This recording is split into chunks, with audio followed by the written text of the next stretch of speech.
राधे राधे दोस्तों, हमारे चैनल पर आपका स्वागत है। वीडियो को अंत तक अवश्य देखें। वीडियो में गुरु जी ने अनमोल ज्ञान दिया है। वीडियो को लाइक और सब्सक्राइब करना ना भूलें और कमेंट बॉक्स में राधा राधा अवश्य लिखे। श्री राधे महाराज जी, आपके चरणों में कोटि कोटि प्रणाम। महाराज जी, जब हमें मालूम है कि सांसारिक जीवन सिर्फ मुक्ति के लिए मिला है, तो हम क्यों अपने बच्चों को पढ़ाई, नौकरी, सांसारिक जीवन में डालते हैं? उनकी मुक्ति के मार्ग पे क्यों नहीं डालते हैं? कर्तव्य पालन अत्यंत आवश्यक है।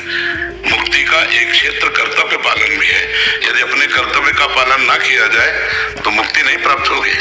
अर्जुन जी कह रहे मैं संन्यास ले लूं और भजन करूं, भगवान कह रहे नहीं, युद्ध कर और भजन कर, मां मनुष्य युद्ध चल। तो बच्चों को पढ़ाइए, लिखाइए, वो हमारे देश के भविष्य हैं। और अध्यात्म से युक्त होकर के जब हमारे देश का सेवा भाव स्वीकार करेंगे, चाहे मास्टर हो, चाहे डॉक्टर हो, चाहे एमएलए हो, चाहे सांसद हो, तो अच्छी तरह वो कर पाएंगे। अगर अध्यात्म नहीं है तो भ्रष्ट हो जाएंगे और भ्रष्ट आचरण करके हमारे समाज का शोषण करेंगे, चाहे कोई हो।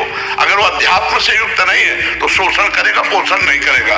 तो आधुनिकता पढ़ाई के साथ अध्यात्म की अगर पढ़ाई हो तो बहुत आवश्यक है। अगर आधुनिकता का काखा का गाम ना पढ़े होते तो शास्त्र की भाषा कहां से हमको याद आती?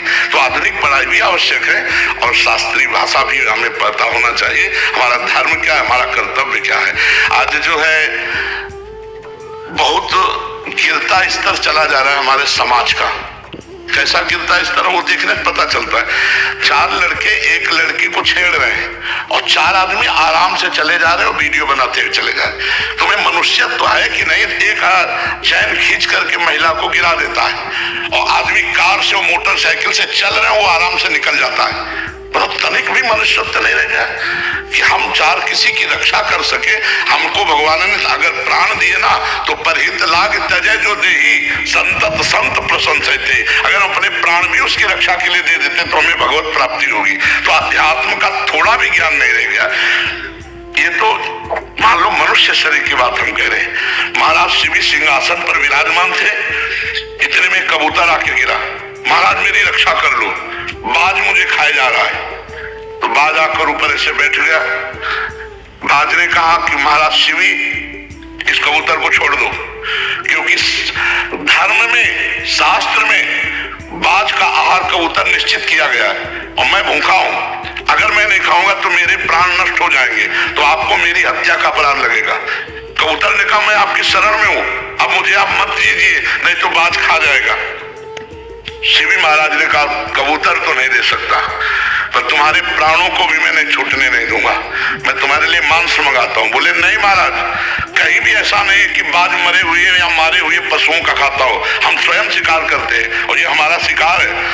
तो उन्होंने कहा कि ऐसा हो सकता है कि अगर मैं अपने मांस को दूं, मैं जिंदा हूं और तुम उसे खाकर तृप्त हो जाओ, लेकिन कबूतर को न खाओ। उनका ऐसा हो सकता है। तो बोले तराजू लाओ, अपनी जान का मांस काट के रखा। वो कबूतर हो तो तौल जाए। वो तो भगवान अग्निदेव आए थे परीक्षा लेने कबूतर के रूप में, और वो बाज के रूप में देवराज इंद्र थे। जब सब जगह का मांस रखा और पूरा नहीं हुआ तो आप बैठ गए और कहा मुझे खा ले, लेकिन कबूतर को नहीं खाने देंगे। हम इनकी संतानें हैं, हम इनकी संतानें हैं जो एक पक्षी की रक्षा के लिए चक्रवर्ती सम्राट महाराज शिवी अपने आप को समर्पित कर। या हमारी माताओं बहनों के साथ कुछ हो रहा हो बगल में और हम वो वायरल करने के लिए वीडियो बना सकता है। एक्सीडेंट हुआ, पड़ा है आदमी, वो कार का शीशा खोलेगा, वीडियो बनाएगा और चल देगा। ये क्या है? ये आधुनिक पढ़ाई तो बहुत पढ़ ली, लेकिन अध्यात्म नहीं है। नहीं तो तुम कैसे चल देते? एक अपरिचित आदमी कष्ट पा रहा है तो हमारा मनुष्यत्व तो कहता है कि हम तन से, धन से, मन से उसकी सेवा करें, उस समय सहयोग करें। उस समय में ये नहीं सोचना कि मेरा क्या होगा, नहीं, उस समय सोचना है इसका क्या होगा, इसका मंगल। यही परहित सरिस धर्म नहीं भाई। तो हमें लगता है आधुनिक पढ़ाई और आध्यात्मिक पढ़ाई दोनों आवश्यक है। अगर आधुनिक नहीं होगी तो आध्यात्मिक में प्रवेश नहीं होगा, अगर आध्यात्मिक नहीं होगी तो आधुनिक की सार्थकता नहीं होगी। दोनों जरूरी है।